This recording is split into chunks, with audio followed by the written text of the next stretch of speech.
Welcome, here I've got ALCATEL U3 and I'm gonna show you how to change aspect ratio in the camera app at this device. So at first we have to tap on the camera button to open it, and for now we are in the normal mode. From here let's go to the left corner. When we pick this button we get access to more options about the camera we can manage. Now let's focus on this settings bar. We are from the left in general settings. Let's move to the center to the photo settings. Here we can slide a little bit and pick the preview size option. So for now we can manage our aspect ratio. We are in standard 4:3. We can also pick the full screen.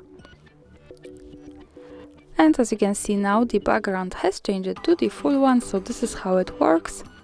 And of course to go back to the standard we have to tap again to the left corner button. Now automatically we are on photo settings, so let's slide and pick the preview size again and change this to standard 4:3. And that's all. Thanks for watching, subscribe our channel and leave the thumbs up.